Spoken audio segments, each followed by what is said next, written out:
Hello बच्चों, कैसे हो आप लोग। आई होप आप लोग अच्छे से पढ़ाई कर रहे हैं। कल का वीडियो आप लोगों ने देखा होगा। आज हम लोग उस वीडियो को कंटिन्यू करेंगे, फोर्सेस के बारे में चर्चा करेंगे। वन मोर थिंग इज, जैसा कि मैंने बोला था कि 4 बजे से हम लोग ट्राई करेंगे कि गूगल लाइव पर आकर क्लास लेना, बट अनफॉर्चुनेटली वो नहीं हो पाया, क्योंकि फ़ोन से लाइव उसमें मुझे बाद में पता चला उसके लिए थोड़े सब्सक्राइबर ज़्यादा चाहिए, कुछ ज़्यादा ही। एंड देन लैपी से मैंने ट्राई किया तो नहीं हो पाया। सो उसके लिए सॉरी। अपन फिर से कभी ट्राई करेंगे, या फिर दोनों के वीडियोस एक दिन में 11th एंड 12th दोनों को एक एक वीडियो डालकर स्टार्ट करेंगे। ठीक है, बिल्कुल अपने एंड से मैं कोशिश करूंगा। आ जाइए, अब आते हैं, हम लोग बात करते हैं फोर्सेस पे, इलेक्ट्रोस्टैट्स के फोर्सेस पे। तो चलिए, पहला क्वेश्चन, फोर्सेस अपन को पता है क्या होता है, कि Q1 Q2 अपन R²। तो सपोज इस दोनों क्वेश्चन में पूछा है कि टेंशन एंड थीटा कितना होगा। तो फर्स्ट क्वेश्चन में दिया है कि दोनों बॉब हैं जिनके मास m रखा हुआ है, इस पे चार्ज Q है। तो आपको बताना है कि इस वायर में टेंशन कितना होगा और एंगल कितना होगा। तो हम लोग आसानी से निकाल सकते हैं कि अगर ये थीटा है तो ये एंगल भी थीटा होगा।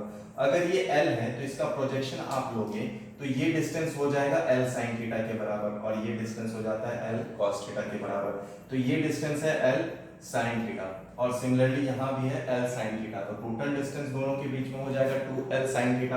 अब टोटल डिस्टेंस आपको पता है, जैसे ही आपको टोटल डिस्टेंस पता है तो देखो आप टेंशन के भी कंपोनेंट निकाल लो। तो ये कंपोनेंट हो जाएगा T cos थीटा, और यहाँ वाला कंपोनेंट हो जाएगा T sin थीटा। ठीक है, तो T sin थीटा इक्विलिब्रियम की कंडीशन में किसके बराबर होगा, Fe के बराबर। तो यहाँ पे मैं लिख देता हूँ T sin theta is equals to force due to electrostatics, और इसका वैल्यू मैंने ऑलरेडी लिख दिया kq² अपॉन डिस्टेंस। ये q तो kq1 q2 अपॉन डिस्टेंस का स्क्वायर। ये पहला। दूसरा T cos theta is equals to mg। आप दोनों को डिवाइड कर देंगे तो आपको tan थीटा निकल आएगा। तो tan थीटा की वैल्यू आ जाएगी Fe अपॉन mg के बराबर। और अगर आप इस वायर में टेंशन लेना चाहते हैं तो आप दोनों को स्क्वायर कर दें, तो ये हो जाएगा sin स्क्वायर थीटा, ये cos स्क्वायर थीटा, जिसकी वैल्यू 1 हो जाएगी। तो टेंशन की वैल्यू आप निकाल सकते हैं यहां से अंडर रूट ऑफ mg का स्क्वायर प्लस Fe का स्क्वायर। Fe की वैल्यू आप रख सकते हैं। आ जाओ, अब इसी अरेंजमेंट को बोल दिया जाए, अगर इसी अरेंजमेंट को if this system is taken in space, then theta कितना हो जाएगा। अगर स्पेस में ले जाते हैं, तो mg का कंपोनेंट कितना हो जाएगा, mg का कंपोनेंट 0 हो जाएगा, क्योंकि g की वैल्यू 0 हो जाएगी। तो ये जो बॉब है ये यहाँ पे पहुंच जाएगा, और ये वाला बॉब इस पॉइंट पे पहुंच जाएगा, है ना, कहीं यहाँ पे रहेगा, या मतलब यहाँ पर और यहाँ, ये दोनों बॉब ऐसे आ जाएंगे। तो उस केस में जो एंगल हो जाएगा वो कितना हो जाएगा, 180 डिग्री के बराबर। और सिर्फ इस केस में Fe ही लग रहा होगा दोनों के बीच में। तो आप यहां से थीटा की वैल्यू निकाल सकते हैं। इस केस में अगर स्पेस ले जाते हैं तो थीटा की वैल्यू 180 डिग्री के बराबर हो जाएगी। अब मान लिया कि सेम क्वेश्चन है, स्पेस में ले गए थे पहली बार, अच्छी बात है। दूसरी बार ये लेकर इस पूरे सिस्टम को आपने पानी में डुबो दिया या किसी लिक्विड में डुबो दिया। तो डुबोने के बाद उसमें एक परमिटिविटी आ जाएगी, क्योंकि मीडियम चेंज हुआ है। तो मीडियम चेंज हुआ तो परमिटिविटी आ जाएगी K, है ना। तो Fe का कंपोनेंट कितना हो जाएगा, F बाई K। क्यों, क्योंकि मीडियम में F की वैल्यू कितनी हो जाएगी, K Q1 Q2 अपॉन इस K की वैल्यू क्या होती है, 1/4 pi epsilon not into K, या ER कई बार इनटू R²। तो ये वैल्यू Fe के बराबर ही रहेगी, R की वैल्यू वही 2L sin थीटा। तो F की वैल्यू चेंज हो गई है। अब देखो, जैसे आप पानी या लिक्विड में किसी में डुबो देते हो तो इसमें एक अपथ्रस्ट फोर्स लगता रहता है, और अपथ्रस्ट फोर्स अपने को पता है कितना होता है, density of liquid into volume into g के बराबर। तो जैसे ही हम लोग इसे सिंपलीफाई करते हैं, नीचे की तरफ लगता रहता है density of solid into g into volume. तो दोनों को आप सिंपलीफाई करते हो तो नेट फोर्स नीचे की तरफ लगता रहेगा, और mg 1 minus rho S upon rho L upon rho S के बराबर लगता रहेगा। तो इस केस में भी आप tan थीटा लेंगे अगर, तो tan थीटा वही किसके बराबर आ जाएगा, टेन थीटा की वैल्यू किसके बराबर आ जाएगी, जैसे यहाँ पे निकला था, तो ये एफ ई अपॉन के और यहाँ आ जाएगा mg 1 minus density of liquid upon density of solid, density of liquid upon density of solid के बराबर आ जाएगा। टेंशन निकालना चाहो तो आप टेंशन भी निकाल सकते हो सेम मेथड से, यानी यहाँ पर आ जाएगा mg 1 minus rho L upon rho S का whole square plus F E square के बराबर। अगला क्वेश्चन अगर पूछा जा रहा है अपने पास, देखना अगला क्वेश्चन। क्वेश्चन बोल रहा है एक रॉड है जिस पे टोटल चार्ज है Q, इसका लेंथ है L, एक स्मॉल चार्ज पार्टिकल रखा है किसी डिस्टेंस a पे, तो आपको बताना है कि फोर्स कितना होगा। तो इसे आप इंपॉर्टेंट रिजल्ट की तरह रख सकते हैं। सपोज आप इस पूरे पे अगर लैम्डा देखें तो वो कितना होगा, Q अपॉन L के बराबर होगा। तो एक छोटा सा एलिमेंट ले लेते हैं हम लोग dx, जो कि डिस्टेंस x पे है। तो इस पूरे पे हम लोग फोर्स निकालें और फोर्स निकालने के बाद उसे आप इंटीग्रेट कर देंगे तो बन जाएगा सवाल आपका। तो चलो उसी बात को हम लोग देखते हैं। आइए, तो इस पूरे पे dq अगर चार्ज लिखा जाए, वो dq चार्ज कितना होगा, वो होगा लैम्डा इंटू dx के बराबर। लैम्डा कितना है अपने पास, q by l into dx के बराबर। अब ये dq चार्ज है ना, डिस्टेंस कितना है दोनों के बीच में, x है, तो आप फोर्स निकाल सकते हो और फोर्स ड्यू टू इलेक्ट्रोस्टैट्स आ जाएगा अभी k times dq into q upon x का होल स्क्वायर। ठीक है, अब इसको आप सिंपलीफाई और करें तो इसको लिख सकते हैं हम लोग k times capital Q upon L into dx by x का होल स्क्वायर। तो लिमिट कहां से कहां तक रखेंगे, देखो ये लिमिट है कितना a, इनिशियल लिमिट, और यहां से यहां तक का डिस्टेंस है l प्लस a के बराबर, तो a से लेकर l प्लस a तक। अब आप इसे सिंपलीफाई कर ले, आ जाएगा dx अपॉन x स्क्वायर का इंटीग्रेशन कितना होता है, ये x का पावर -2 है और x का पावर n का इंटीग्रेशन हो जाता है x का power n plus 1 upon n plus 1। तो ये आ जाएगा एफ ई की value k q upon l, इसकी वैल्यू आ जाएगी 1 अपॉन -x, a से लेकर l प्लस a के बराबर। तो इसे आप रखेंगे कि q अपॉन l, ये वैल्यू आ जाएगी -1 upon l plus a minus, और ये हो जाएगा प्लस 1 अपॉन a। ठीक है, ये छूट गया ना छोटा q। ठीक है, अब आप इससे सिंपलीफाई करेंगे और आपका आंसर आ जाएगा। देखो यहाँ पे आप एलसीएम लोगे तो माइनस है, यहाँ पे l plus a cancel out हो जाएगा, ऊपर से l भी कैंसिल आउट हो जाएगा। तो जो फोर्स आएगा वो आएगा k q upon a l plus a।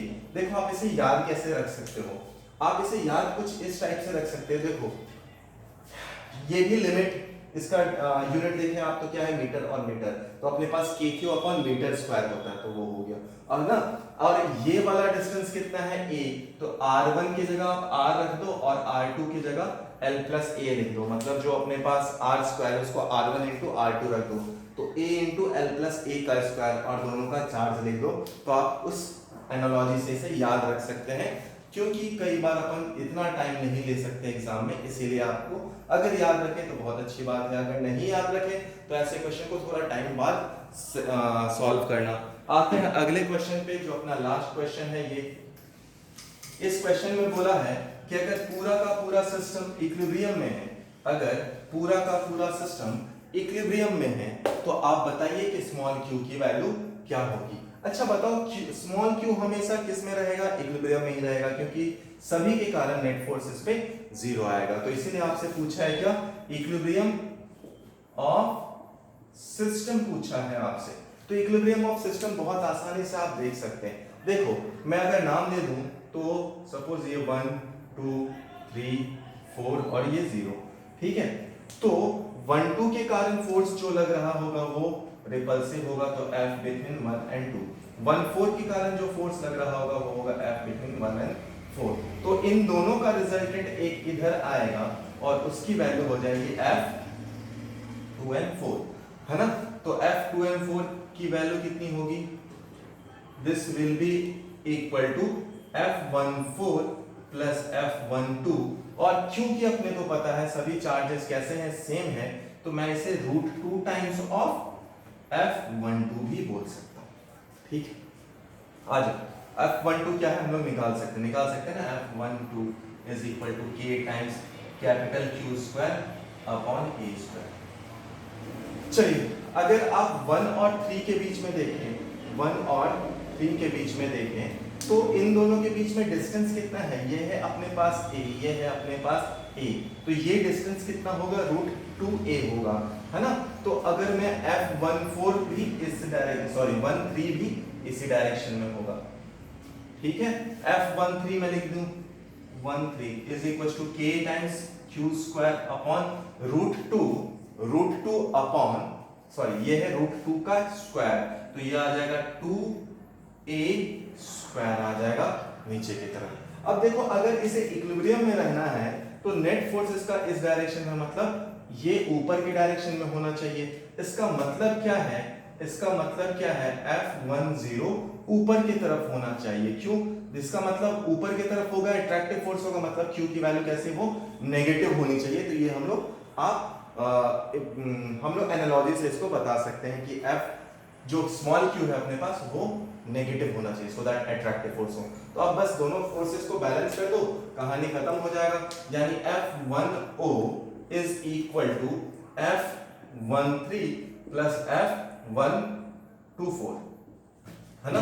तो F10, अब देखो ये डिस्टेंस देखो, ये टोटल था √2a और ये उसका आधा, मतलब ये जो डिस्टेंस है अगर मैं इसे x बोल दूं तो x की वैल्यू कितनी है?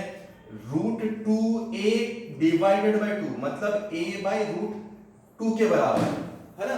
तो इसको आप यहां पर लिख दें तो ये आ जाएगा k into Q by a by √2 का स्क्वायर, तो ये आ जाएगा 2 और ये आ जाएगा a square is equal to, और q की वैल्यू नेगेटिव है, याद रखना इस बात को। तभी हम लोग बैलेंस करते हैं डायरेक्ट। F14 की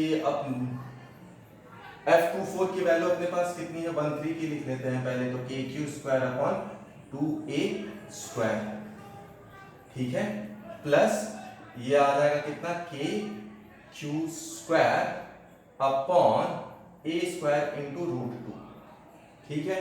तो अब KQ को अपन कैंसिल कर सकते हैं, डिवाइडेड बाय a स्क्वायर भी कैंसिल कर सकते हैं, तो ये Q की वैल्यू जो आ जाएगी वो नेगेटिव, इसलिए क्योंकि हम लोग मान चुके हैं ऑलरेडी नेगेटिव, ये Q बाहर आएगा, ये 1/4 प्लस √2/2।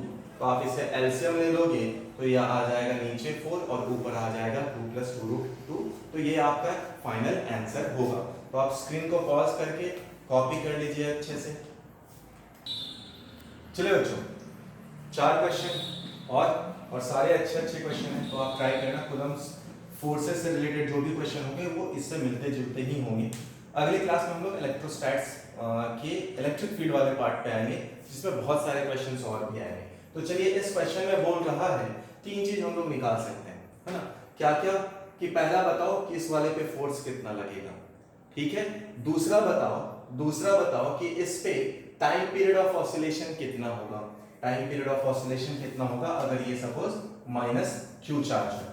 तीसरा, मैक्सिमम फोर्स कितना होगा। तो 3 पॉइंट या 3 क्वेश्चन एक क्वेश्चन से बन जाते हैं। तो देखो, अपन बता सकते हैं कि इस वाले पे एक फोर्स लग रहा होगा F और इस वाले पे भी एक फोर्स लग रहा होगा F, यानी इन दोनों पे एक नेट फोर्स नीचे की तरफ लग रहा होगा,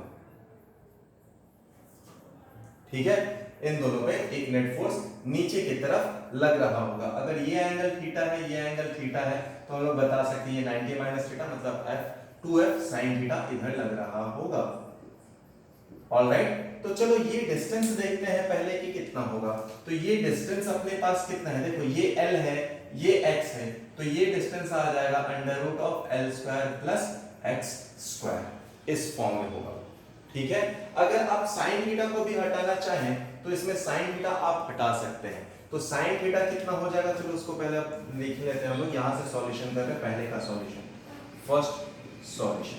तो इस पे जो नेट फोर्स लग रहा है F नेट, वो है वैल्यू 2F sin थीटा, है ना।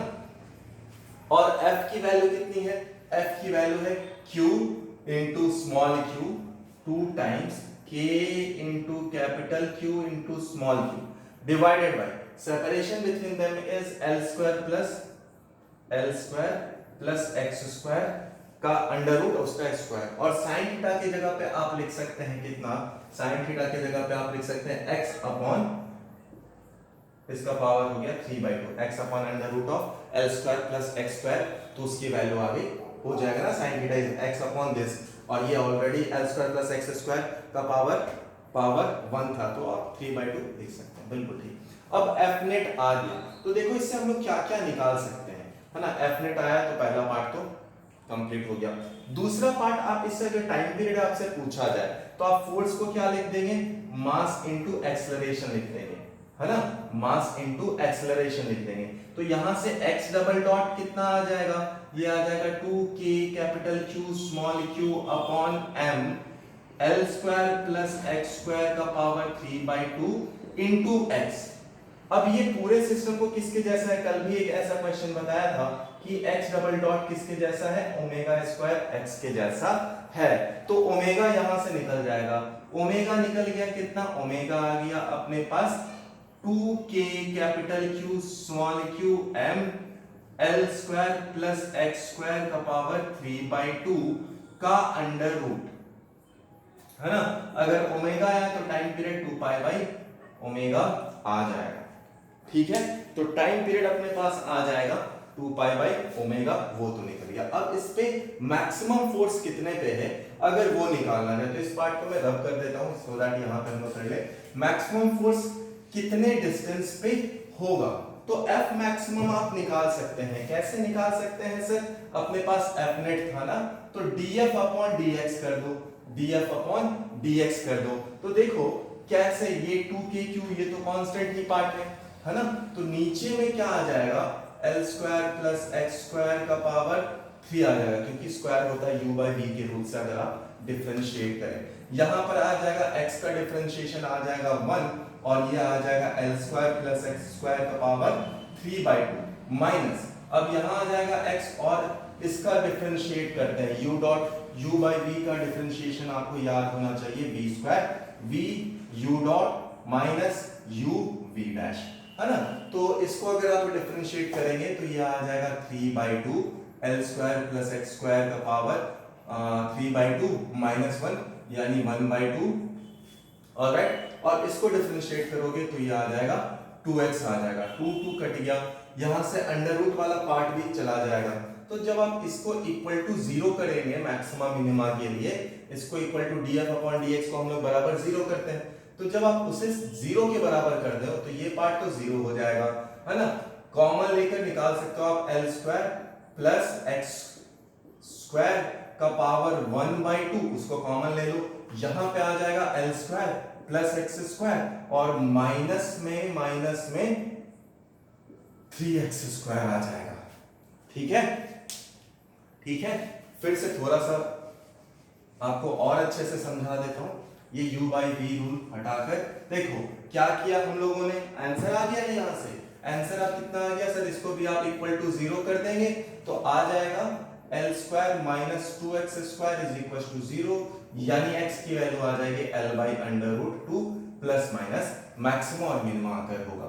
कैसे निकाला सर, u बाई v का रूल, पहले v को स्क्वायर करते हैं हम लोग, फिर v को रहने दिया, u को डिफरेंशिएट करा, x का डिफरेंशिएशन 1, फिर v को रहने दिया, सॉरी u को रहने दिया x, v को डिफरेंशिएट किया तो इसका पावर 3/2 n आ जाएगा, l square plus x square का पावर n माइनस 1, और चेन रूल से यहाँ पर 2x, तो 2 कैंसिल आउट हो गया, फिर आपने इसको 0 से इक्वेट करा, क्योंकि मैक्सिमा मिनिमा निकालने के लिए आपको इससे इक्वल टू 0 इक्वेट करना होता है। और अगर आपसे f मैक्स पूछे, f मैक्स पूछा जाए तो आप इस वाले इक्वेशन में x की वैल्यू पुट कर देंगे तो वो भी आ जाएगा, बट इतना ज्यादा कॉम्प्लिकेटेड तक तो पहुंचने की बहुत कम संभावना है, ये वैसे क्वेश्चन होंगे जो आपका बहुत टाइम लेंगे, ठीक है।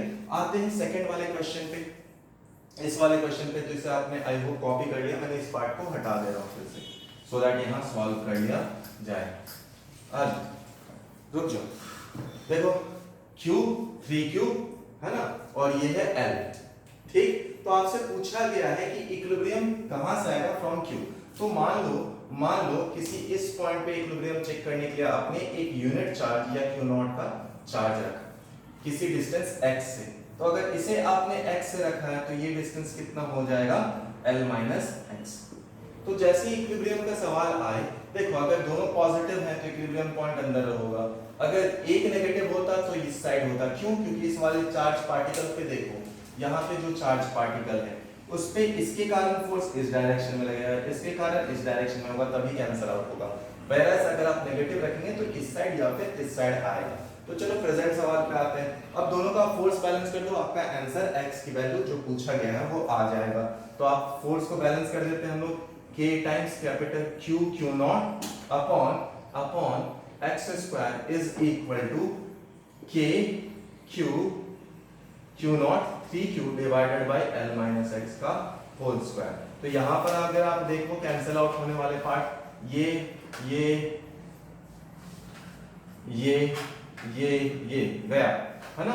तो कितना आया? L minus x is equal to under root 3 times of x, मैंने स्क्वायर रूट भी ले लिया।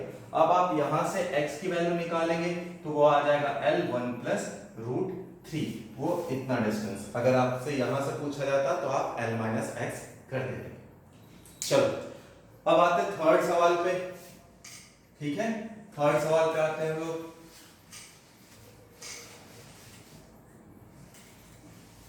आइए, जो अपना थर्ड सवाल है वो पूछ रहा है क्या, टाइम पीरियड ऑफ रिवॉल्यूशन बताओ अगर एक चार्ज q1 है दूसरा माइनस q2 है। तो देखो इन दोनों में अट्रैक्टिव फोर्स होगा जिसके कारण ये डायगोनल पॉइंट ही है, तो जिसके कारण इस पे अट्रैक्टिव फोर्स ऐसे लग रहा होगा और इसके कारण अट्रैक्टिव फोर्स मतलब Fe, और क्योंकि ये सर्कल में घूम रहा है तो इस पे सेंट्रीफ्यूगल फोर्स भी लग रहा होगा।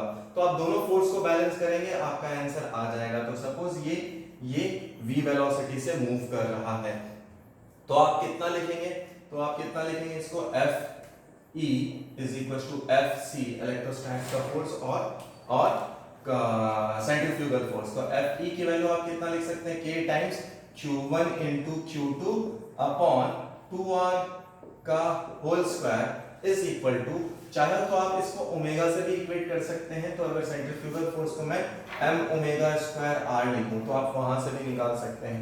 तो ओमेगा यहां से निकल जाएगा, ओमेगा की वैल्यू आप सिंपलीफाई करें बिल्कुल आ जाएगा। ओमेगा की वैल्यू आ जाएगा k q1 q2 upon m into 4, ये है कितना r स्क्वायर और ये r क्यूब, इन सब का अंडर रूट। तो अगर ये आ गया तो आप टाइम पीरियड ऑफ रिवॉल्यूशन भी 2 पाई बाई ओमेगा से निकाल सकते हैं। इसका दूसरा तरीका और क्या है सर, इसका दूसरा तरीका है कि आप इसको mv स्क्वायर अपॉन r से इक्वेट कर दें। तो सेकंड, कई बार बच्चों को v से ज्यादा आसान पड़ता है, तो k times q1 q2 upon 4r square is equal to mv square upon r। तो एक r कट गया, यहां से v की वैल्यू आ जाएगी और v की वैल्यू आई कितनी, k q1 q2 upon 4r और टाइम पीरियड कितना होगा, this is equal to 2 pi r upon v, ये अंडर रूट में आप पुट करोगे वैल्यूज आपको सेम ही मिल जाएगी। तो आते हैं अपन आज के सबसे लास्ट सवाल पे, जो ये सवाल है काफी अच्छा सवाल है। आइए तो इस सवाल पे आते हैं। आपसे पूछ रहा है क्या कि सेंटर, अगर एक क्लॉक है सपोज जिसमें 12 कूलम पे जितने डिजिट उतने कूलम चार्ज रखे हैं, तो यहाँ पे 12 coulomb, 1 coulomb, 2 coulomb, 3 coulomb and so on रखे हुए हैं। सेंटर पे 1 कूलम रखा हुआ, अगर इसका रेडियस 1 यूनिट के बराबर है तो आपको बताना है कितना नेट फोर्स लगेगा इस वाले सेंट्रल चार्ज पे। तो देखो इस दोनों के कारण रिपल्सिव फोर्स और इसके कारण भी रिपल्सिव फोर्स, तो इसके कारण जो फोर्स होगा, इसके कारण फोर्स होगा 6k और इसके कारण फोर्स नीचे की तरफ होगा 12k, दोनों का नेट आ जाएगा 6k के बराबर। ठीक है, दोनों का नेट फोर्स आ जाएगा 6k के बराबर। सिमिलरली इसके कारण 1k और इसके कारण इस डायरेक्शन में 7k, तो इसका भी नेट फोर्स आ जाएगा 6k। सिमिलरली 2 और 8 के लिए भी देखेंगे तो ये भी 6k आएगा, 3 और 9 के लिए भी 6k आएगा, 6k एंड 6k, 11 और 5 के लिए।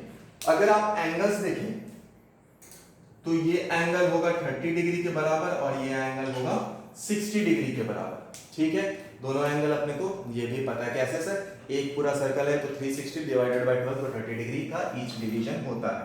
अब देखो इस 6k का प्रोजेक्शन इधर, तो 6k sin 60 और इसका भी सेम प्रोजेक्शन 6k sin 60, दोनों कैंसिल आउट हो जाएंगे। नीचे वाला भी 60 डिग्री ही है और ये 30 डिग्री है। सिमिलरली 6k sin 30 और 6k sin 30 वो भी कैंसिल आउट। तो अगर Fy आप लिखें y डायरेक्शन में तो Fy की वैल्यू कितनी आएगी, सिर्फ -6k j क्या, नीचे वाला एक ही फोर्स बाकी रहेगा।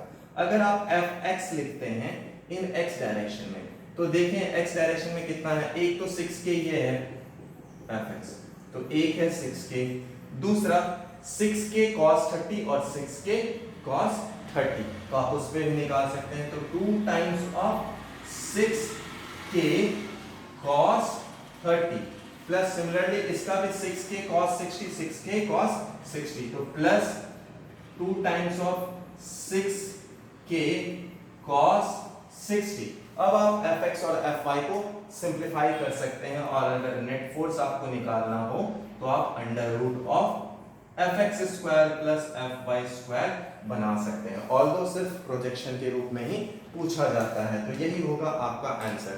तो आई होप आपको सारे क्वेश्चन समझ में आए होंगे, है ना। अगर नहीं कोई क्वेश्चन ऐसा जिसको मैंने तेज से एक्सप्लेन कर दिया तो आप एक या दो बार देख लेना, बिल्कुल समझ में आ जाएगा। यहाँ भी हम लोगों ने सिर्फ प्रोजेक्शन ही किया है और कुछ खास काम नहीं किया है। कल के वीडियो में हम लोग बात करेंगे इलेक्ट्रिक फील्ड के बारे में। चलिए, धन्यवाद।